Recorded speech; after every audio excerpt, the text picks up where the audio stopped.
Hello students, আমি Srikanta sir তোমাদের সঙ্গে চলে এসেছি আজকে একটা নতুন ভিডিও নিয়ে। ক্লাস 10-এর সামনে টেস্ট পরীক্ষা, তোমাদের সামনে এই সময়টা খুবই গুরুত্বপূর্ণ হতে চলেছে। বিশেষ করে গণিতের মতো সাবজেক্ট খুবই গুরুত্বপূর্ণ তোমাদের কাছে, অনেকের ভীতি থাকে, সেই ভীতি দূর করার জন্য আজ আমি তোমাদের সঙ্গে রয়েছি। তা যারা নতুন আছো আমার এই SSDL ম্যাথ পয়েন্ট চ্যানেলের সঙ্গে যুক্ত হয়ে যাও, লাইক কমেন্ট শেয়ার করতে ভুলো না এবং প্রতিনিয়ত আপডেট পেতে পাশে থাকা বেল আইকনে প্রেস করে আমার এই চ্যানেলের সঙ্গে থাকো। তা এবার একটু বলে দিই যে গণিত নিয়ে যাদের ভীতি আছে, একটা কথা মনে রাখবে তোমরা সবাই, যে গণিত ভয় তখনই দূর হবে যদি কন্টিনিউ অভ্যেস করতে থাকো। গণিত শেখা একমাত্র উপায় হচ্ছে প্রচুর পরিমাণে অঙ্ক করতে হবে। তা বেশি কিছু না বলে আমি সরাসরি আজকে ভিডিওতে যাব। তোমাদের মডেল সেট 1-এর রায়-মার্টিন প্রশ্নবিচিত্রার যে অঙ্কগুলো রয়েছে সেই অঙ্কের প্রথম আমি একের দাগে অঙ্কগুলো শুরু করব। তা প্রথমে একের দাগে একের অঙ্কটা একটু দেখে নেওয়া যাক। কি বলেছে? বার্ষিক 4% হার সুদে এক্স বছরে সমূল বৃদ্ধি ওয়াই টাকা। জিনিসগুলো ভালো করে বোঝো। সুদের হারটা দেওয়া আছে R% ইকুয়াল টু 4%, সময় টিটা দেওয়া আছে এক্স বছর। এবার সমূল বৃদ্ধি দেওয়া আছে, সমূল বৃদ্ধি সেটা দেওয়া আছে ওয়াই টাকা। প্রথমত আসছি যে সমূল বৃদ্ধি জিনিসটা কি। সমূল বৃদ্ধি যাকে বলা হচ্ছে সুদ আসল, সুদ যুক্ত আসল, একত্রে আমরা বলি সুদ আসল। আচ্ছা, এখানে কোথাও আসল কিন্তু নেই, তাহলে আমাদের প্রথমে কি করতে হবে? আসলটা ধরে নিই। ধরি আসল সমান পি টাকা। অতএব দেখো এই যে সুদ আসল আছে সেটা কত না ওয়াই। তাহলে এই সুদ আসল থেকে আমরা শুধুমাত্র সুদ পাবো কী করে না, আমাদের প্রথমে এই দেখো সুদযুক্ত আসল, যদি আমরা এখান থেকে আসলটাকে বাদ দিয়ে দিতে পারি তাহলে কিন্তু আমাদের এখানে সুদটা পেয়ে যাব। তাহলে আমি আসছি, সুদ সমান কি হবে? I equal to Y minus P. কেন আমি আগেই বলেছি যে সুদাসল থেকে আসলটা বাদ গেলে আমি শুধু পেয়ে যাচ্ছি সুদ। অতএব এবার দেখো যে ওয়াই মাইনাস পি হচ্ছে আমার সুদ। সুদের সূত্র আমরা কি জানি? P T R by 100। P means আসল, টি হচ্ছে টাইম, কত সময়ের জন্য টাকাটা আমরা রেখেছি, আর হচ্ছে সুদের হার, আর নিচে সূত্রে একটা 180। তো এখানে দেখো আসলটা অলরেডি আমার পি ধরা আছে, টি বলা আছে এক্স বছর, আরটা সুদের হার দেওয়া আছে 4/100। এবার একটু ক্যালকুলেশন করতে হবে। ওয়াই মাইনাস পি সমান এদিকে গুণ করলে 4x p/100। যেহেতু পির মান বার করতে হবে আমরা পিগুলোকে একদিকে নিয়ে যাব। ওয়াই সমান 4x p/100, মাইনাস পিটা ওপারে গেলে প্লাস পি। এবার একটু কাজ করছি, ওয়াই সমান পিটা কমন নিয়ে নিলে চলে আসছে 4x/100 প্লাস 1। দেখো বা ওয়াই সমান কি থাকছে? পি ভেতরটা ক্যালকুলেশন করলে 4x থাকলো 100 সঙ্গে 1 গুণ করলে 100/100। তাহলে আমরা পেয়ে যাচ্ছি পি সমান 100টা এখানে ভাগ আছে, এপারে গুণ হবে 100 into Y by 4x plus 100। এটাই আমাদের হয়ে গেল উত্তর। এবং সেটা কোন অপশানে থাকছে? সেটা আমাদের থাকছে অপশান সি। তাহলে সঠিক উত্তর হচ্ছে অপশান সি। এখন আমরা 2-এর দাগের অঙ্কটা দেখব। কী রয়েছে? K x square minus 3x plus k equal to 0। K x square minus 3x plus k equal to 0। এই সমীকরণের বীজগুলি বাস্তব এবং সমান হবে কের কোন মানের জন্য। তো এবার প্রথমত আমরা দেখে নেব যে দ্বিঘাত সমীকরণের বীজদ্বয়ের প্রকৃতি কার উপর ডিপেন্ড করে। একটু আগে বলে দিই তোমাদের, দ্বিঘাত সমীকরণের আদর্শ রূপ হচ্ছে a x square plus b x plus c equal to 0, যেখানে এ বি সি এই যে ভেরিয়েবলগুলো কার মধ্যে থাকে? বাস্তব সংখ্যার মধ্যে থাকে। অবশ্যই এটা দ্বিঘাত সমীকরণ হবে কখন না এ নট ইকুয়াল টু 0। এ যদি 0 হয়ে যায় তাহলে 0-এর সঙ্গে এক্স স্কয়ার এই টার্মটা ভ্যানিশ হয়ে যাবে, তখন আমরা দ্বিঘাত সমীকরণ কোনো মতেই পাবো না। অতএব খেয়াল রাখতে হবে যে এ নট ইকুয়াল টু 0। এবার এই দ্বিঘাত সমীকরণের নিরূপক বা ডিসক্রিমিনেন্ট কাকে বলা হচ্ছে? B square minus 4ac। এটা একটা ভ্যালু। এই ভ্যালুটা 3 রকম হতে পারে, কখনো গ্রেটার দ্যান 0, কখনো ইকুয়াল টু 0, কখনো লেস দ্যান 0। 3 রকমের বাইরে সম্ভব নয়। যখন দেখছি গ্রেটার দ্যান 0 তখন বীজদ্বয় বাস্তব কিন্তু হয়ে যাচ্ছে অসমান, আর যদি লেস দ্যান 0 হয় তখন হচ্ছে অবাস্তব। অবাস্তবের কোনো সমান অসমানের প্রশ্ন আসেই না। আর যখন এই নিরূপকের মান 0 হবে তখন বীজদ্বয় হবে বাস্তব আর হবে সমান। তাহলে এখানে আমাদের নিরূপকের মানটা 0 আনলেই আমরা কে এর ভ্যালুটা পেয়ে যাব। প্রথমত আমি বলি ABC যদি গুলিয়ে যায়, আমি এই সমীকরণটাকে তুলনা করছি ax² plus bx plus c equal to 0 সমীকরণের সঙ্গে তুলনা করলে আমি কি পেয়ে যাচ্ছি, এখানে x² সহগ কে, এখানে x² সহগ a, অতএব a সমান k। আবার বিটা কত পাবো, b সমান -3, কেন x এর সঙ্গে এখানে -3 রয়েছে, চিহ্ন কিন্তু অবশ্যই নিতে হবে। c ইকুয়াল টু আমরা পেয়ে যাচ্ছি k, অতএব আমরা ঝটপট নিরূপকটা বার করে নিই। নিরূপক কত আসছে না b² - 4ac, b মানে পেয়ে যাচ্ছি -3 এর হোল স্কয়ার -4a মানে পেয়ে যাচ্ছি k, c সমান k, তাহলে কত আসছে 9 - 4k²। এবার নিরূপকটাকে আমরা কি করব, 0 করব, তবেই বাস্তব এবং বীজদ্বয় সমান হয়ে যাবে। তাহলে বাস্তব ও সমান বীজদ্বয়ের ক্ষেত্রে আমরা কি পাবো, 9 - 4k² ইকুয়াল টু 0, বা -4k² প্লাস 9টা দিয়ে গেলে -9, দুদিক থেকে মাইনাস ক্যান্সেল করবো, k² সমান 9/4, বা k সমান প্লাস মাইনাস আসবে, স্কোয়ারটাও দিয়ে গেলে রুট হয়ে যাবে, 9/4 সমান +-3/2। তাহলে আমরা পেয়ে যাচ্ছি k এর মান +-3/2। এই প্রশ্নের সঠিক উত্তরটা কত হচ্ছে, 2 এর দাগে অপশান ডি। অপশান ডি হচ্ছে তোমাদের অ্যান্সার, +-3/2। 3 নম্বর প্রশ্নে রয়েছে, দেখো একটি বৃত্তের ব্যাসার্ধের দৈর্ঘ্য 13 সেমি এবং বৃত্তের একটি জ্যায়ের দৈর্ঘ্য 10 সেমি, বৃত্তের কেন্দ্র থেকে জ্যায়ের দূরত্ব কত? কি হয়েছে না, বৃত্তে রয়েছে ব্যাসার্ধের দৈর্ঘ্য 13 সেমি এবং একটা জ্যা রয়েছে, সেই জ্যাটার দৈর্ঘ্য হচ্ছে 10 সেমি। তাহলে একটা বৃত্ত এঁকে ফেলি প্রথমে। সে বৃত্তের একটা কেন্দ্র থাকবেই, তার নাম দিলাম ও। এবার কি বলেছে, এর ব্যাসার্ধ বলা আছে 13 সেন্টিমিটার, আর একটা জ্যা নেবো, জ্যা মানে ব্যাস বাদ দিয়ে নিতে হবে, একটা জ্যা নিলাম এ বি, ওটা বলা আছে 10 সেমি, এ বি সমান বলা আছে 10 সেন্টিমিটার। প্রথমত কি করব, যে ও বিন্দু থেকে অর্থাৎ বৃত্তের কেন্দ্র থেকে এ বির উপর একটা লম্ব টানবো, ওডি লম্ব অঙ্কন করা হলো। এবার ওবি যদি আমরা যুক্ত করি, ওবিটা দেখতে পাচ্ছি বৃত্তের ব্যাসার্ধ, কেন্দ্র থেকে পরিধির উপর কোনো একটা বিন্দু যোগফল, সুতরাং এখানে ব্যাসার্ধটা হয়ে যাচ্ছে 13 সেন্টিমিটার।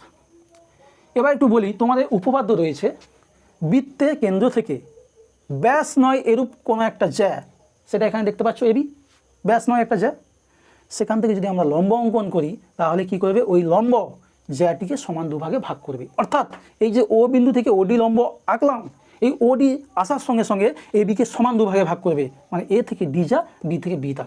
তাহলে আমার এবি ছিল 10 সেন্টিমিটার, সেক্ষেত্রে বিডি হয়ে যাবে 5 সেন্টিমিটার, কেননা এটা 10 ছিল, লম্বটা এসে দুভাগে ভাগ করবে। এবার আমার রিকোয়ারমেন্ট কি রয়েছে, কি জানতে চেয়েছে, যে কেন্দ্র থেকে ওই জ্যার দূরত্ব অর্থাৎ ওডি, ওডি কত। তা দেখো ছবিটা দেখেই বুঝতে পারছো, যেহেতু লম্ব এঁকেছি, ত্রিভুজ ও বিডি, এই ত্রিভুজটা একটা সমকোণী ত্রিভুজ। কেন, কারণটা হচ্ছে যে এর ডি কোণটা হচ্ছে 90 ডিগ্রি। এবার সমকোণী ত্রিভুজের ক্ষেত্রে আমাদের পিথাগোরাসের উপপাদ্য আমরা জানি যে লম্ব স্কয়ার প্লাস ভূমি স্কয়ার ইকুয়াল টু অতি স্কয়ার। তাহলে এই ক্ষেত্রে দেখো ভূমি হচ্ছে 5 সেন্টিমিটার, লম্ব যেটা আমার চেয়েছে ওডি, আর ব্যাসার্ধ দেওয়া আছে যেটা অতিভুজ। তাহলে পিথাগোরাসের উপপাদ্য থেকে কী পাবো, ওডি স্কোয়ার প্লাস বিডি স্কোয়ার সমান ওবি স্কোয়ার। এবার মানগুলো ফটাফট বসিয়ে দিই, যে ওডি রয়েছে, ওডির মান বার করতে হবে ওডি স্কোয়ার, প্লাস বিডির মান রয়েছে 5 স্কোয়ার, ওবির মান রয়েছে 13 স্কোয়ার, বা ওডি স্কোয়ার সমান 13 স্কোয়ার মানে 169, 5 স্কোয়ারটা উপরে গেলে -25, বাদ দিলে চলবে 144, 144 সমান 12 স্কোয়ার। অতএব পেয়ে যাচ্ছি আমরা ওডি সমান 12। কেন, এর স্কোয়ার তুলবো, এর স্কোয়ার তুলবো, তাহলে ওডি সমান চলে আসছে 12 সেন্টিমিটার। অতএব ও বিন্দু থেকে এ বি যে জায়গাটা দূরত্ব চেয়েছে সেটা হলো আমাদের 12 সেন্টিমিটার। পরের প্রশ্ন 4-এর দাগে কী রয়েছে, 1 রেডিয়ান পরিমিত কোণ, সেটা সূক্ষ্মকোণ কি সরল কোণ কি সমকোণ, সেটা জানতে চেয়েছে। তা প্রথমে আমরা সূক্ষ্মকোণ কাকে বলবো, 90 ডিগ্রি থেকে ছোট, সমকোণ হবে 90 ডিগ্রি, 90 ডিগ্রি থেকে বড় হওয়া মানে স্থূলকোণ, আর 180 ডিগ্রি সমান হলে আমরা জানি সরলকোণ। এবার দেখি যে 1 রেডিয়ান তার মানটা কত আসছে ডিগ্রিতে। তা আমরা জানি পাই রেডিয়ান সমান 180 ডিগ্রি। তাহলে এখান থেকে আমরা যদি 1 রেডিয়ান সমান বার করি 180 ডিগ্রি বাই পাই, পাইয়ের মানটা আমাদের সবার জানা আছে, পাই কিন্তু অমূল্যত সংখ্যা, তবুও হিসাবের সুবিধার্থে আমরা পাইয়ের একটা মান ধরে নিয়েছি। তোমরা সবাই জানো পাই সমান 22/7। তাহলে এখানে মানটা যদি বসাই, পাইটা যেহেতু নিচে আছে 22-এর 7টা উল্টে যাবে, 180 ডিগ্রি ইন্টু 7/22। 2 দিয়ে কাটাকাটি করলে 2 11 22 2 90, তাহলে চলে আসছে 9 7 63 630/11 ডিগ্রি। এবার এটা ভাগ করে দেখি যে 90 ডিগ্রি থেকে বড় কি ছোট কি 180 ডিগ্রি আসছে। এবার 11 দিয়ে ভাগ করি 630কে, 11 5 55, 8 চলে এলো, 11 7 77, আর করার দরকার নেই, কেন আমরা অলরেডি পেয়ে গেছি যে এটা 57.something ডিগ্রি আসবে। তাই এটা অবশ্যই 90 ডিগ্রির থেকে ছোট, তার মানে এটা আসছে সূক্ষ্মকোণ। অপশানে দেখে নাও কোনটা উত্তর আসছে, অপশান এ, এটাই অ্যান্সার। এবার 5-এর দাগের প্রশ্নটা দেখো, x একক দৈর্ঘ্যের ধার বিশিষ্ট একটি নিরেট ঘনক থেকে সর্ববৃহৎ একটি নিরেট গোলক কেটে নেওয়া হলো, গোলকের ব্যাস কত হবে? কি বলেছে যে আমাদের একটা ঘনক দেওয়া আছে, সেই ঘনকটা আমি 2 ডাইমেনশানে আঁকবো, মানে একটা শেপ কেটে নেবো ঘনকের একটা পার্ট যদি কেটে নিই, পেঁয়াজের খোসার মতো যদি আমি কাটি, তাহলে কিন্তু একটা বর্গক্ষেত্র পাবো। ঘনকটা হচ্ছে 3 ডাইমেনশন আর বর্গক্ষেত্র হচ্ছে 2 ডাইমেনশন, মানে এটা বোর্ডে আঁকছি আমি। তাহলে এবার দেখো এর প্রতিটা ধার বলেছে এক্স, এক্স কী রয়েছে, এক্স একক। এবার সাপোজ এখানে তোমাকে একটু ইমাজিন করতে হবে, যদি আমি একটা গোলক ইমাজিন করি, দেখো সেই গোলকের ব্যাস হয়ে যাচ্ছে ঘনকের একটি বাহুর দৈর্ঘ্য, তাহলে কি পাচ্ছি যে গোলকটা আমি পাবো সেই গোলকের ব্যাস সমান পেয়ে যাচ্ছি ঘনকের বাহুর দৈর্ঘ্য, সেটা কত আসছে, এক্স একক। এটাই আমাদের উত্তর। তো অপশানে দেখে নাও কত নম্বর অপশানের উত্তর, এটা অপশান এ হচ্ছে আমাদের সঠিক উত্তর। পরের প্রশ্ন 6টা কি বলেছে দেখো, 7 x - 3 10 x + 3 x - 5 সংখ্যাগুলির যৌগিক গড় 15 হলে মধ্যমা কত? কী সংখ্যাগুলো আমি একটু লিখে নিই, 7 x - 3 10 x + 3 আর রয়েছে x - 5, এই সংখ্যাগুলির যৌগিক গড় কত বলা আছে, একটু লিখে রাখি, যৌগিক গড় 15। এবার বার করতে বলেছে আমার মধ্যমা কত হবে। তা প্রথমে মধ্যমা বার করার আগে যে সংখ্যাগুলো আগে বার করে নিই, সংখ্যাগুলো বলতে এখানে এক্স আছে, একটা অজানা রাশি, সেই অজানা রাশির মানটাকে বার করে নেব। প্রথমে দেখো গড় বার করতে গেলে আমরা কী জানি যে 10টা সংখ্যা গড় মানে 10টা সংখ্যার যোগফল বাই 10। এখানে রয়েছে 1 2 3 4 5, 5টা সংখ্যা। তাহলে 5টা সংখ্যা গড় বার করতে গেলে প্রথমে কী করব, 5টা সংখ্যাকে আমরা যোগ করব, 7 + x - 3 + 10 + x + 3 + x - 5। গড় বার করতে গেলে 5টা সংখ্যা 5 দিয়ে ভাগ করব, সমান রয়েছে 15। এবার একটু ভালো করে খেয়াল করো, এখানে -3 + 3 কেটে যাবে, ক্যালকুলেশনে আর আনবো না। এক্স কটা রয়েছে, 1 2 3টে, 3x। সংখ্যাগুলো দেখে নিই একটু, 7 10 17 থেকে 5 গেলে 12 + 12, এই 5টা এপারে ভাগ আছে, ওদিকে গেলে 15 সঙ্গে গুণ হবে, 15 × 5 মানে পেয়ে যাচ্ছি 75, বা 3x = 75 - 12, বা 3x সমান 66, 5 থেকে 2 গেলে 3, 7 থেকে গেলে 6, বা x = পেয়ে যাচ্ছি 63/3 সমান 21। এবার সংখ্যাগুলোকে একটু চিনে নিই, সংখ্যাগুলো অ্যাকচুয়ালি কী আছে দেখো। প্রথমে 7, এ তো এক্সের ওপর ডিপেন্ডেন্ট নয়, পরেরটা রয়েছে x - 3, 21 - 3, 10 21 + 3 21 - 5, তাহলে কী পাচ্ছি, 7 21 থেকে 3 গেলে 18, 10 21 আর 3 যোগ করলে 24, 21 থেকে 5 গেলে পেয়ে যাব 16। এবার মধ্যমা বার করতে গেলে আমরা কী করব, যে সংখ্যাগুলোকে মানে ঊর্ধ্বক্রমে সাজিয়ে নেব, মানে ছোট থেকে বড় সাজাতেই হবে অবশ্য। তাই একটু যদি আমরা সাজিয়ে নিই, দেখো প্রথমে আসছে 7, 7-এর পর আসবে 10, 10-এর পর আসবে 16, 16-এর পর 18, 18-এর পর 24। এবার মধ্যমা বার করতে গেলে আমাদের দেখতে হবে যে কতগুলো সংখ্যা রয়েছে। এখানে দেখো টোটাল দেখতে পাচ্ছি 5টা সংখ্যা রয়েছে, তার মানে পদ সংখ্যা যেটা n, সেটা কিন্তু এখানে আমি পেয়ে যাচ্ছি অযুগ্ম, মানে বিজোড়। তাহলে অযুগ্মের ক্ষেত্রে মধ্যমা বার করতে গেলে কি করতে হয় না, পদ সংখ্যা +1/2তম পদ হয়ে যায় মধ্যমা। তাহলে এখানে আমার n এর মানটা কত, n এর মানটা রয়েছে 5, তাহলে n + 1/2তম পদ সমান কী পাচ্ছি, 5 + 1/2তম পদ সমান, দেখো একটু 5 + 1 মানে 6/2, মানে তৃতীয় পদ, ঠিক আছে। এবার এই তৃতীয় হবে, তৃতীয় পদ। তাহলে তৃতীয় পদ কত আসছে? ফার্স্ট, সেকেন্ড, থার্ড, তাহলে চলে আসছে আমার 16। তাহলে এই প্রশ্নের সঠিক উত্তর কোনটা হবে? না 16। অপশানে যেটা 16 আছে সেটাই আমাদের উত্তর। এবার দেখে নেওয়া যাক 2-এর দাগের 1-এর অঙ্কটা কী রয়েছে। না 2-এর 1-এরটা রয়েছে আসল বা মূলধন এবং কোনো নির্দিষ্ট সময়ে চক্রবৃদ্ধি সুদের সমষ্টি। আমি প্রথমেই অঙ্কটাই বলেছিলাম যে সুদ আসল বা সমূল বৃদ্ধি যেটা বলা হয়েছিল, সমূল বৃদ্ধি, এটার অর্থ কি? সুদ যুক্ত আসল। এবার একটু খেয়াল রাখবে যে সুদটা সরল সুদে আসছে না চক্রবৃদ্ধি সুদে আসছে। এখানে কি বলেছে দেখো, আসল বা মূলধন এবং কোনো নির্দিষ্ট সময়ে চক্রবৃদ্ধি সুদ। তাহলে আসলের সঙ্গে কিন্তু চক্রবৃদ্ধি সুদ যুক্ত হয়ে যাচ্ছে, তার মানে এটা আর সুদাসলে থাকবে না, এটা হয়ে যাবে সমূল চক্রবৃদ্ধি। তাহলে এর উত্তরটা আমরা কি পেয়ে যাচ্ছি? সমূল চক্রবৃদ্ধি। এবার আমরা 2-এর অঙ্কটায় যাব। 2-এর অঙ্কে কী রয়েছে? a/2 সমান b/4 সমান c/7। কী বার করতে হবে? a plus B plus c/c সমান কত? এবার প্রথমে আসছি, যে সম্পর্কটা দেওয়া আছে এটা সমান ধরে নিচ্ছে কে ধরি, আর পাশে রয়েছে কে নট ইকুয়াল টু 0। তাহলে দেখো আমরা এ সমান কী পেয়ে যাব? একটু পরে এটা অঙ্কটা করি। এ সমান কী পাবো? 2টা ভাগ আছে, আমি যদি এগুলোকে চাপা দিই, দেখো 2টা ভাগ আছে, কে এর সঙ্গে গুণ হয়ে যাবে। তাহলে এ সমান আসছে 2k, বি সমান একই রকম পেয়ে যাব 4k, সি সমান পেয়ে যাব 7k। এবার যেটা আমাদের চেয়েছে সেটা আমরা এবার পিচ্ছি, a plus B plus c/c।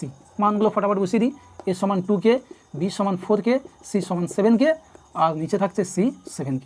তাহলে 4 + 2 + 7 মানে আসছে 6 7 13, 13k/7k, কে কেটে গেলে 13/7, এটা আমাদের উত্তর। এবার আসছি 3-এর অঙ্কটা। 3-এর অঙ্কে কী রয়েছে? 3-এর অঙ্কে দেখো, অর্ধবৃত্তের পরিধিতা কেন্দ্রে কত কোণ উৎপন্ন করে? অর্ধবৃত্ত যদি আমরা আঁকি, তাহলে একটা বৃত্তের কেন্দ্র থাকবে ও, কেন্দ্রের কোণটা দেখো 180 ডিগ্রি।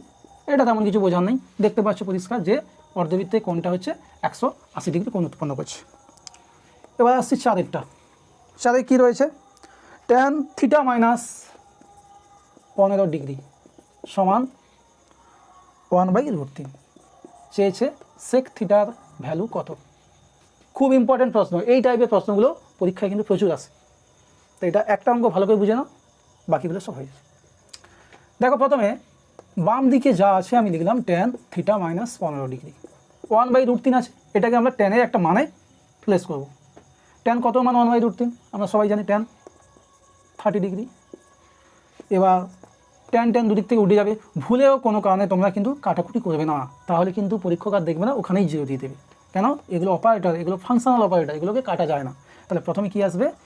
ট্যান যদি আমরা তুলে দিই θ - 15 ডিগ্রি সমান 30 ডিগ্রি, -15টা ওদিকে গেলে আমরা পাচ্ছি 30 ডিগ্রি প্লাস 15 ডিগ্রি সমান 45 ডিগ্রি।